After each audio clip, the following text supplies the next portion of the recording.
2019లో చెప్పింది 153 కులాలను గుర్తించాం. 139 కులాల తాలూకు కార్పొరేషన్ ఏర్పాటు చేస్తామని చెప్పి 56 కార్పొరేషన్లు ఏర్పాటు చేసి ఈ రోజుకి వాళ్ళకి కావాల్సిన వాటికి ఇవ్వాల్సిన నిధులు ఇవ్వలేదు. కేవలం పొలిటికల్ ఎంప్లాయ్మెంట్ అయింది తప్ప ఏ ఉద్దేశంకి అయితే ఇవ్వబడిందో ఆ ఉద్దేశం నెరవేరలేదు. ఇది కూడా బీసీ కులాల సమూహం మీరు ఆలోచించాలి. దాదాపు 2,14,00,000 బీసీ పాపులేషన్ ఉన్నారు. 44 లక్షల మందికే ముఖ్యంగా 5-6 కాస్ట్లకే వాళ్ళు ఇచ్చారు. ఇంకా 1,70,00,000 మందికి ఏ పథకాలు అందలేదు. 26,000 మంది బీసీల మీద అక్రమ కేసులు పెంచారు. మన బాపట్ల నియోజకవర్గంలోనే చాలా కదిలించే సంఘటన 15 ఏళ్ల అమర్నాథ్ని వాళ్ళ 17 ఏళ్ల అక్క ఏడిపిస్తా ఉంటే రోడ్డు ఎదిరించాడని చెప్పి చెరుకు తోటలో తీసుకెళ్లి మనకి పెట్రోల్ వేసి కాల్ చేశారు. ఈ రోజున జగన్ రాయి పడింది జగన్కి గాయమైతే రాష్ట్రానికి గాయమైందని మాట్లాడుతూ ఉన్నారు. 15 ఏళ్ల అమర్నాథ్ అడ్డంగా కాల్ చేస్తే 15 ఏళ్ల అమర్నాథ్ నిర్దాక్షిణ్యమైన పసిబిడ్డ చెరుకు తోటలో తీసుకెళ్లి కాల్ చేస్తే రాష్ట్రానికి గాయం అవలా. 30,000 మంది ఆడపిల్లలు అదృష్టమైతే రాష్ట్రానికి గాయం అవలా. గాయమైందట గాయం.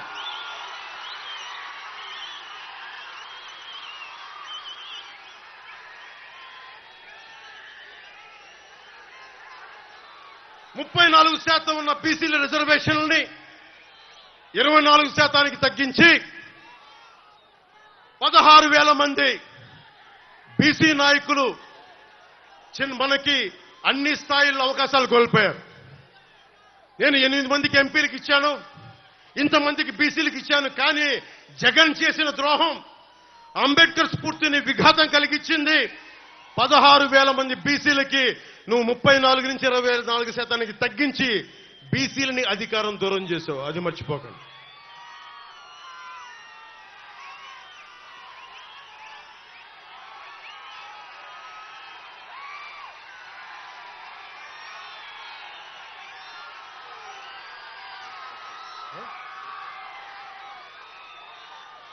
పొద్దున్న చూస్తా ఉన్నా, నిన్న వైఎస్ జగన్కి రాళ్లు ఇసిరారంటే ఎవరు? అదేంటి చిత్రమో పాపం. ఎప్పుడు ఎలక్షన్లు రాగానే ఆయనకి ఏదో ఒక గాయం జరుగుతుంది. కరెక్ట్గా ఎలక్షన్ ముందే ఎవరో ఒకరు చచ్చిపోవడం లేదా చంపేయడం. అంత హై సెక్యూరిటీ సిఐఎస్ఎఫ్ ఉన్న వైజాగ్ ఎయిర్పోర్ట్లో 2019కి కోడికత్తితో గాయం చేశారంట అక్కడ. సరే, మనందరం ఏం చేశాం? జనం కూడా ఏంటి కదా, మన తిలక్ గారు చెప్పినట్టుగా, దేవరకొండ బాలగంగాధర్ తిలక్ చెప్పినట్టుగా,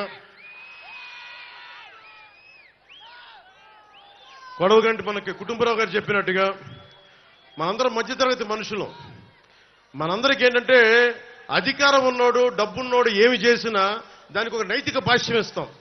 పాపం కాకినాడలో ఉండే ఒక మాఫియా డాన్ ఎవరిని కత్తితో పొడిచినా పాప ఆయన ఏ పరిస్థితుల్లో పొడిచారో పాపనండి, పాపం చంపేశారు. వైఎస్ వివేకానంద రెడ్డి గారిని ఏ పరిస్థితుల్లో పొడిచారో తెలియదండి మాకు. 30,000 మంది ఆడపిల్లలు అదృష్టమయ్యారని పాపం జగన్ గారు ఏం చేస్తారండి పాపం.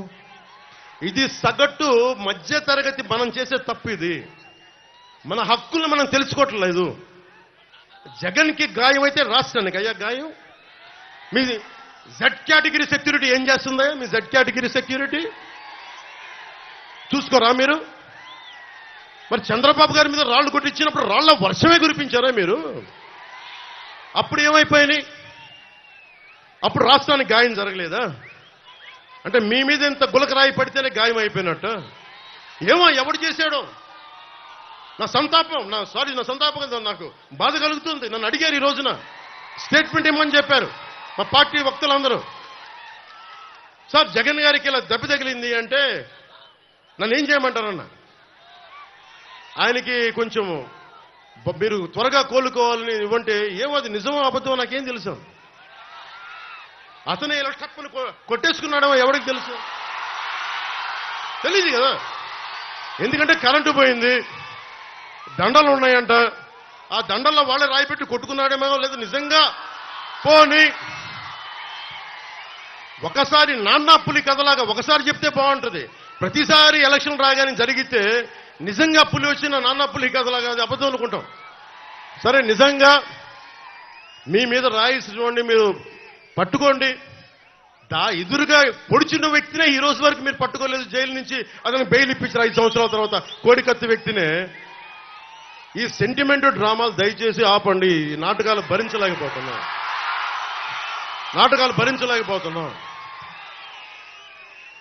నేను వచ్చేటప్పుడు నా మీద బోల్డెన్ రాళ్లు పడతా ఉంటాయి.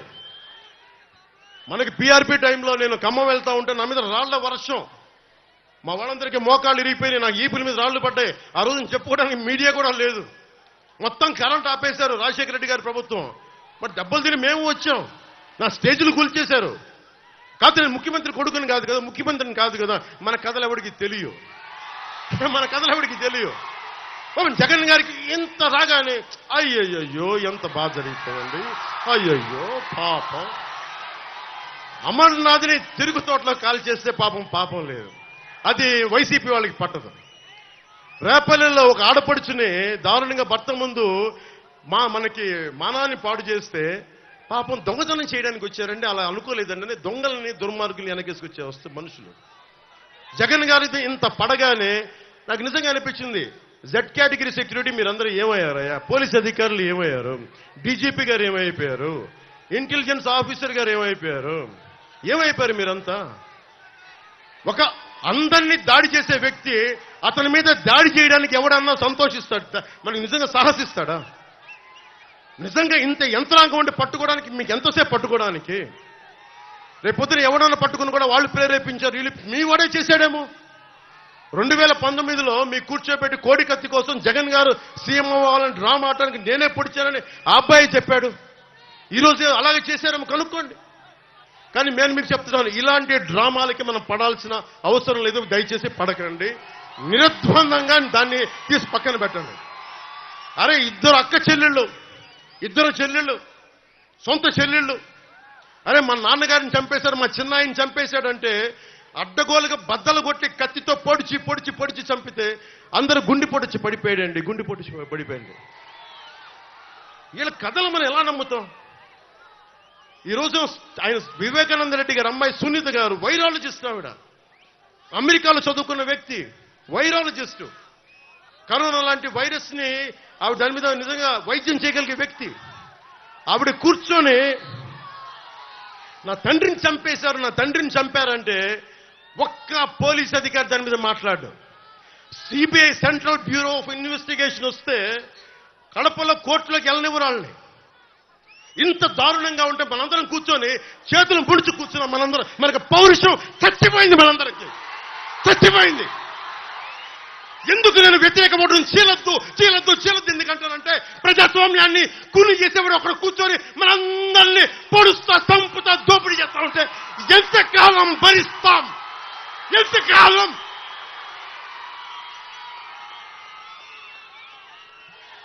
సుగాలి ప్రీతి 14 ఏళ్ల బిడ్డని స్కూల్కి వెళ్తే 10 మందిని నాశనం చేస్తే దాన్ని పట్టించుకోడు ఎవడు.